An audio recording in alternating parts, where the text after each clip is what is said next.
Now live from the KAKE studios, this is KAKE News on your side at 11.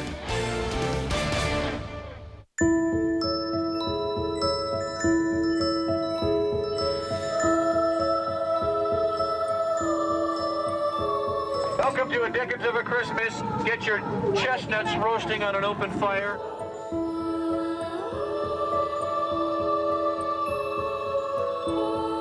It's neat and there's a lot of lights. Gonna find out who's naughty all night.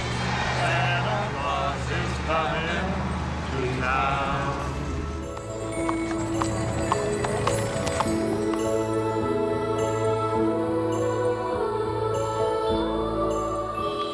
This is Santa's Workshop, happiest place in the world. Only one day, boys and girls. It's getting close, Merry Christmas to all. And to all a good night. Good day, KAKEland, and Merry Christmas. Whether you're celebrating by yourself, on a video chat with friends, or spending time with family, we are thrilled to be sharing this morning with you. On this midday, we'll take a look at stories that will lift you up. From inspirational moments from this past year to throwbacks from years past, to food guests and musical performances, to ideas to keep you busy this weekend, we have you covered. It is a very merry KAKEland Christmas, and we start first with a visit down in the KAKE archives.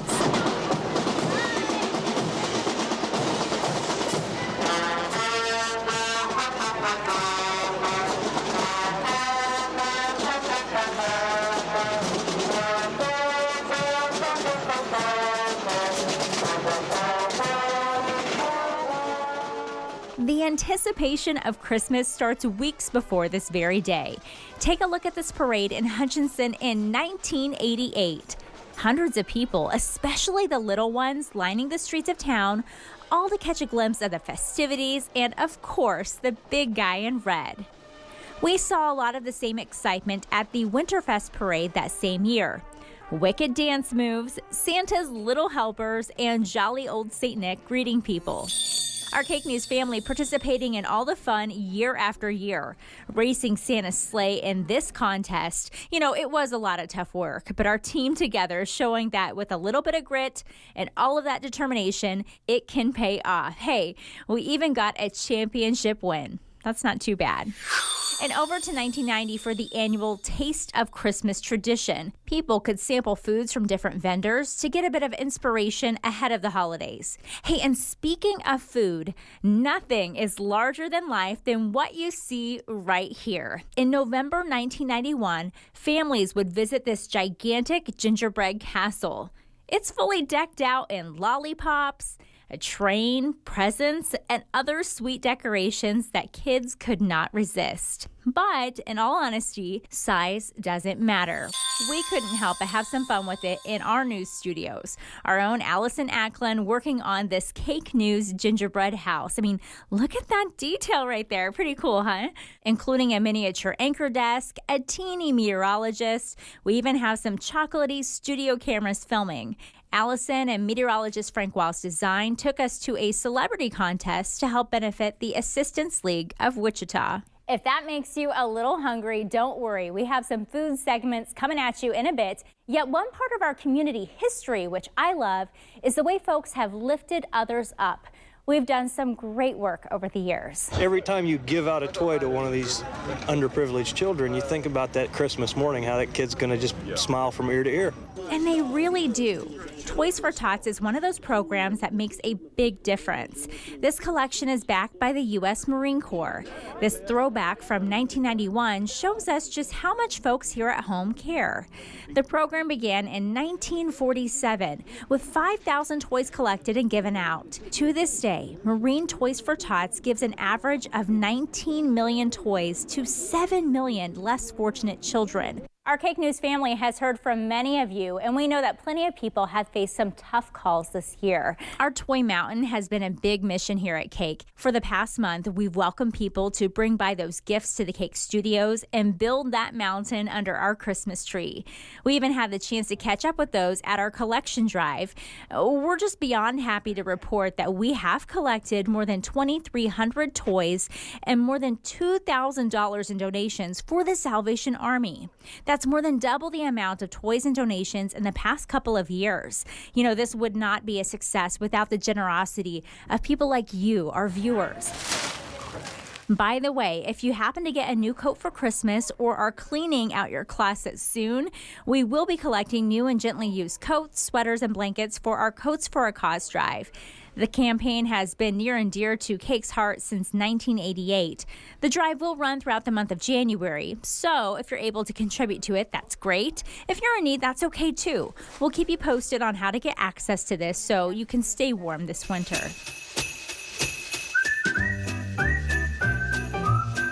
Before we head to break, a little pop quiz for you. What is the most popular Christmas song of all time? All I Want for Christmas Is You? Feliz Navidad, White Christmas. The answer in just a matter of minutes.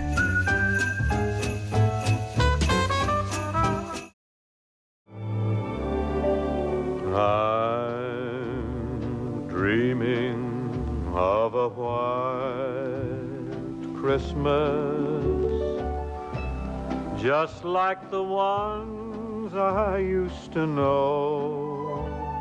As we headed to break, we asked you, what's the most popular Christmas song of all time? According to the Guinness Book of World Records, White Christmas was named the best-selling single in 2012. It had an estimated 50 million copies sold worldwide. It was introduced in the 1942 musical Holiday Inn, starring Bing Crosby and Fred Astaire. It remained at the top of the charts for 11 consecutive weeks. We get plenty of questions from people in the days leading up to the holiday, and one of the biggest ones is, will we have a white Christmas? And what really does that all mean? A true white Christmas is defined as having at least 1 inch of snow on the ground. The National Weather Service says it can either fall on Christmas Day or from a previous storm. There have only been 13 white Christmases on record in Wichita since 1888. That means that the ICT has only a 10% chance of having a white Christmas on any given year. Can you guess when we had our last one? It was just 7 years ago in 2013. We had 2 inches of snow on the ground. A storm led to a messy travel for some folks in the air capital, but you know what? It wasn't the worst. You'd have to go back to 2007.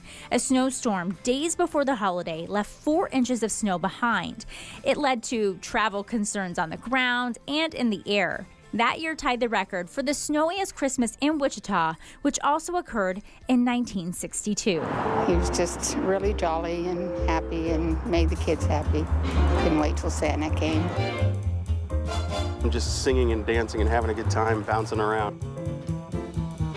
What do you sound like? A little squeaky little thing, I thought. Well, that he was just ridiculous sounding and very energetic and, you know, very enthusiastic about cake. Being a part of the Cake family is a blessing. Cake is the oldest TV station in town, and you may not know that some folks, including myself, have family who have shared this set here and when Cake actually got its start. It also makes me especially grateful for a group who came before us. They helped shape Christmas in KAKEland for an entire generation.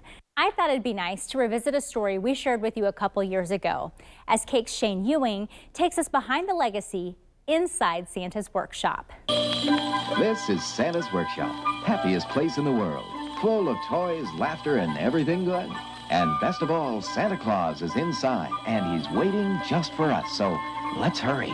All right, Cake Man. There he is, Santa Claus, the real Santa, according to any kid with a TV, right there in our living room. From those very first broadcasts in the 50s, right by his side, his little biggest helper, counting down the days. Only one day, boys and girls. It's getting close, Santa. But this was no elf, despite the short stature. He was something altogether different. He was a free spirit, and Santa knew this, and he just played. Hugh Harding worked with KAKEman. KAKEman would pop up in there once in a while. Yeah, he'd pop up. He gave him personality. KAKEman was pretty docile before I took him over. And then after I took him over, he became very animated and playful. And that voice. Merry Christmas. That's 2 words, but that's all right. Merry Christmas, everybody. Gentle to any child's ears, yet not subtle at all. The person doing KAKEman before me was a lady. And she was the sales secretary downstairs in KAKE Radio. And she left to go to Florida, and that's what happened when Henry asked me to do the character. Henry. Stretch, it's too much for me. Henry Harvey, a do-it-all entertainer at KAKE, whose different characters captured imagination. My special Forest Ranger telescope. But none more so than the character he says he called to shape Christmas in KAKEland for a generation. Christmas is very, very close, isn't it, KAKEman? Yes, Santa. I made the phone call, and the man said, certainly, I'd be happy to. And he had a little friend that worked with him, and he was on with that show for a long time on KAKE. So 62 years ago, Henry Harvey and Hugh Harding, Santa and KAKEman, took to the airwaves. We just found out that we could play off each other because the show was unscripted. Thanks to Henry's son, Mike, Santa was able to continue bringing Christmas joy. Long after his father's death in 1993, KAKEman returned as well, with Harding taking creative control of the show to make sure the kids knew right where they'll be on Christmas Eve. Zooming around the big wide world, zooming and zooming and zooming. And if you haven't caught episodes of Santa's Workshop, we have shared some of them on our KAKE TV Facebook page. All you need to do is go over to the video section and see those episodes.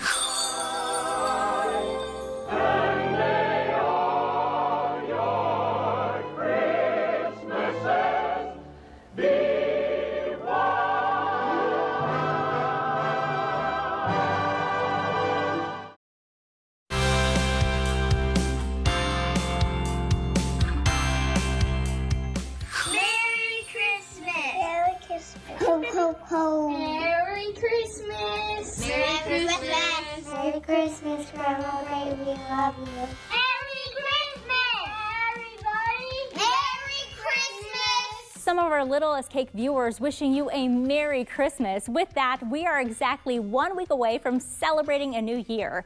I know many of us, that day really just could not come any sooner, but despite all of the challenges of 2020, we do have a lot of great things to celebrate. And that couldn't be truer for a Northwest Kansas man.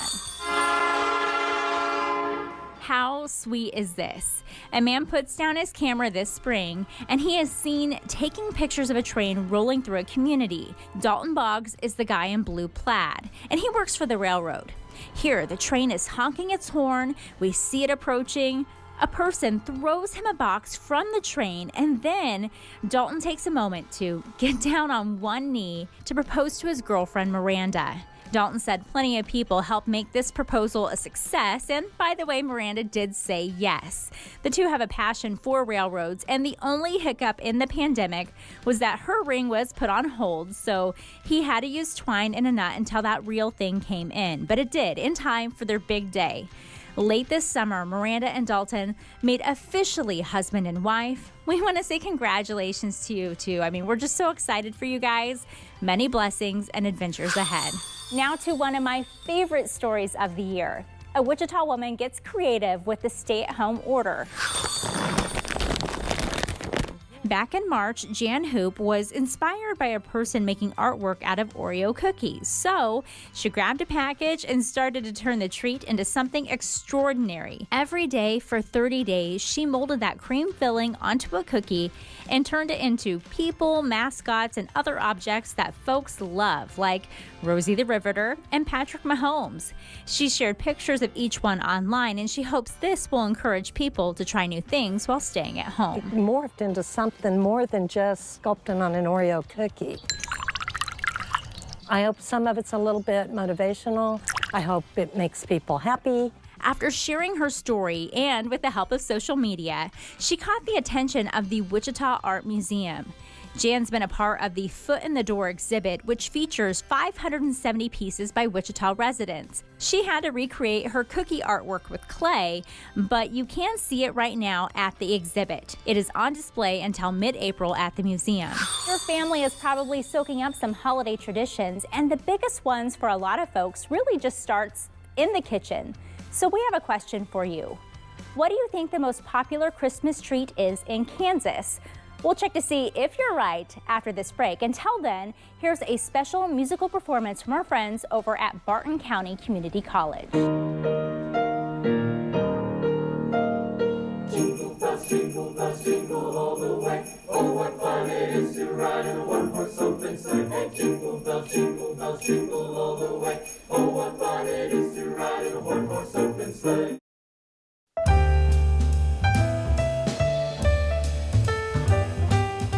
Hey, before we headed to break, I had a question for you. What do you think is the most popular Christmas treat in Kansas? From homemade fudge and peppermint bark to candy canes and hot cocoa, all of them certainly good choices, but the top pick for the state of Kansas is a cinnamon roll. This morning, our friend Food Fitness by Paige shares her husband's sweet tradition of making these miniature rolls, and it's really easy, a recipe that you may in fact want to try out this weekend. Hello friends, Merry Christmas. I'm so honored to be here with you today and share part of your special day. I hope you are also enjoying a few of your traditions, just like we are here at Casa Alexander.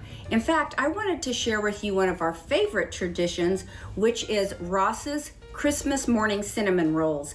So let me tell you about what my husband has been doing for almost 40 years. He gets up on Christmas morning and makes cinnamon rolls, not just for our family to enjoy after we open presents, but also he picks out a couple of families that have been significant to us throughout the years, and he delivers these fresh out of the oven cinnamon rolls to them. In fact, these rolls are a little bit small, but they are extra large in love. You know what a roll of crescent rolls looks like. It's just a roll that is in the biscuit aisle in the grocery market. But he rolls these out into rectangles. He uses a 5x7 pan, lines it with parchment paper, and we've melted 1 tablespoon of butter in the pan. And he adds to that 2 teaspoons of water, as well as 1/4 cup of brown sugar. And then he stirs that around to make a little bit of a sauce in the bottom of the pan. He uses another tablespoon of butter to brush the tops of each one of these. Make sure there's just a thin coating. The next thing that we are going to do is he takes a couple of tablespoons of sugar along with probably a heaping teaspoon of cinnamon. You can do whatever you want as far as your mixture. If you like more cinnamon or less, completely up to you. But then he just takes a spoon and sprinkles that on each one of the rectangles. The next part is he rolls these up very tightly. This is considered like one batch, and it fits perfectly in our little 5x7 pan. If you want to make a double batch, it could easily go in probably a 9x9.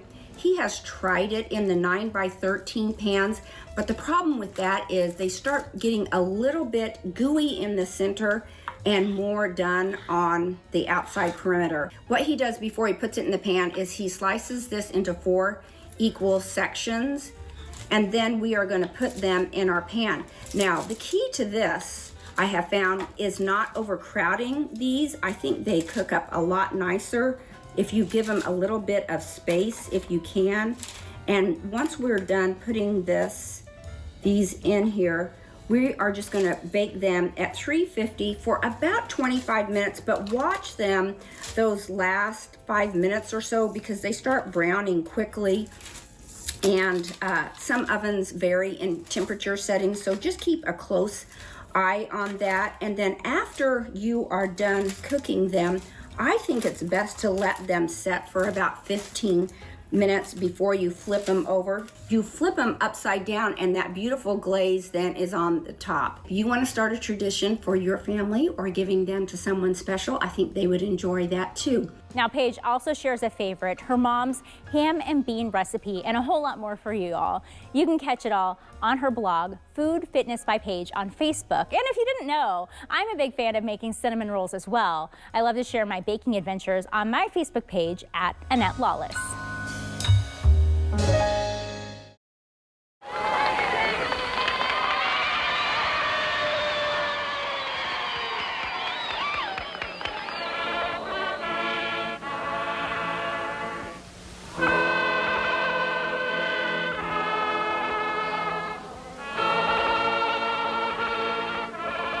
Crowd in awe. You are taking a look at a Christmas tree lighting ceremony here in Wichita from 1955. Welcome back, and we want to wish you a Merry KAKEland Christmas today. So people gathered in Riverside for the annual lighting of the city's Christmas tree, and that tradition has carried on for many years.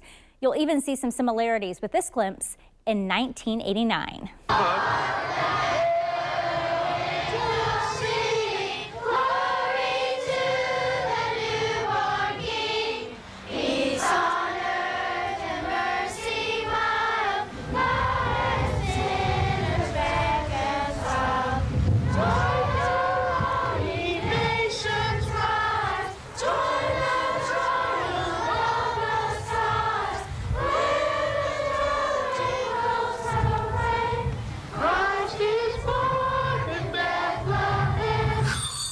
Seeing celebrations like this always get me looking back at those memories of when I was a kid, and I'm sure you're all feeling the same as well.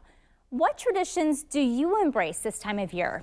Our KAKE viewers sharing their stories with us online. Shay says, my father played Santa every year from my first Christmas in 1981 until he became too ill, roughly in 2005.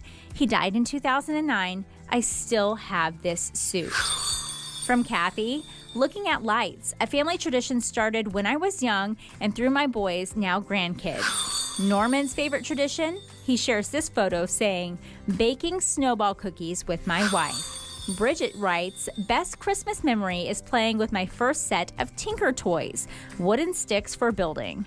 Hey everybody, it's Trooper Chad with the Kansas Highway Patrol. Just wanted to wish everybody a Merry Christmas. If you're going to be out traveling over the holidays, please make sure you're wearing your seatbelt, obeying the speed limit, and if you are going to go out and have a little bit of fun, please plan ahead and have that designated driver already lined up.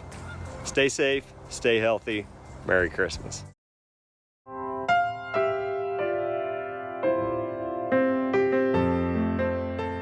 Checking out the lights is a favorite of many of our viewers, and several have asked to see if there are any that they are missing out on in the community. Some light displays do cost you a little bit to see. We just enjoy the lights, that it's all family friendly. If you want something that you can get close to, Botanica Gardens in Wichita is an excellent place to check out.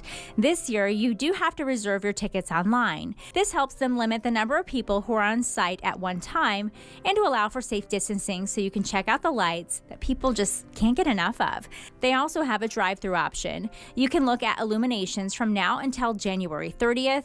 For ticket costs and other information, go to botanica.org.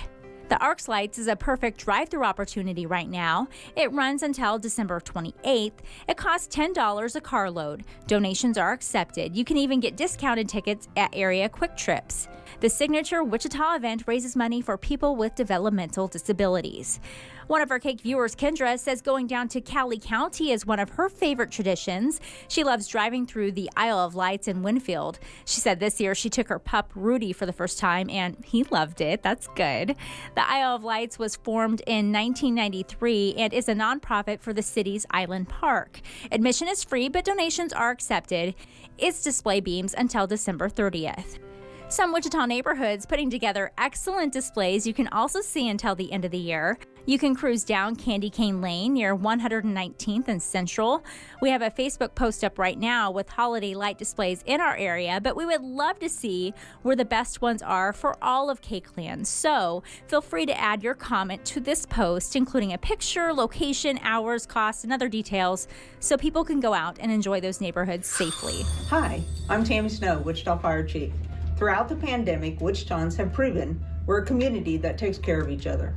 I want to thank everyone who supported the Wichita Fire Department with meals, masks, and thoughtful supportive messages. You lifted our spirits, and I'm truly grateful.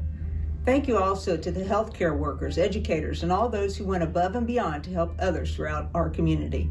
That includes the Wichita Fire Department family, our administrative staff, our support staff, operations, training, community risk reduction members, and everyone behind the scenes. I truly appreciate the way you show up ready to respond each and every day. Please remember that while the pandemic is still such a risk, to do our part to keep everyone in your family, including your work family, safe. Wear your mask, social distance, and wash your hands. Have a masked and happy holiday season. Merry Christmas, Grandma Gray. I love you.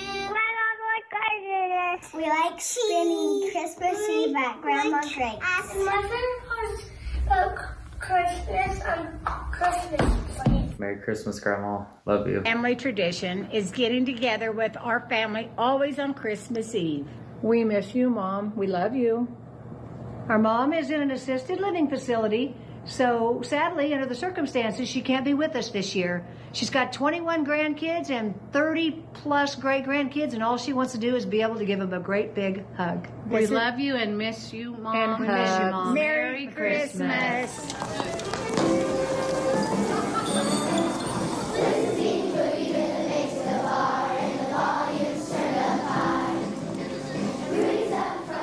Kids jamming it out in a Wichita elementary school. In this throwback video from 1991, I think for a lot of them, they were eager to get closer to a break from the homework and just let loose. Earlier, we spoke about how some folks really love to check out the light displays this time of year, but local shops love to see you come and visit too. It's amazing to see the crowds, even before that mania of what we know now as Black Friday or even the day after Christmas sales.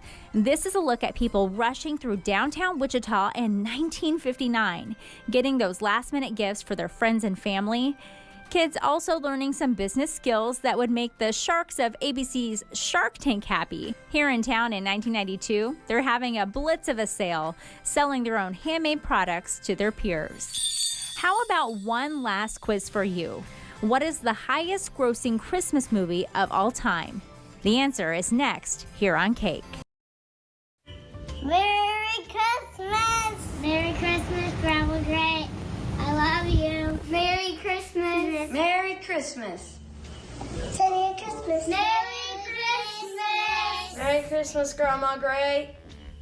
Love you. Merry Christmas. My name is Michaela, and my favorite part about Christmas is opening all the presents. Merry Christmas. Hi, my name is Alea. Merry Christmas. I love Christmas because my family and I watches Christmas shows. Merry Christmas and a Happy New Year. Hi. Oh, Merry Christmas. My name is Kenton, and my favorite part about Christmas is all the presents. Boom. Hi guys, my name's Sophie, and my favorite part about Christmas is opening presents. Bye. This is Emily, and I wanted to tell you have a holly jolly Christmas and the best time of the year. My name is Liana. Merry Christmas. Just a few minutes ago, we had one final quiz question for you. What's the highest grossing Christmas movie of all time? What else could we be forgetting? Our troubles will be ours. Kevin! Home Alone. Topping them all is about a little boy left home alone. At number 1, the 1990 film has grossed $635 million through the years, with 8-year-old Kevin taking on the bad guys after his family accidentally left him behind while they were on vacation. We want to thank you all again for sharing your morning with us on this Christmas Day. 2020 is an unprecedented year, but it's one where I hope we all can reflect, move forward, and remember that good things are just around the corner. On behalf of our KAKE News family, we want to wish you all a very Merry Christmas and a Happy New Year.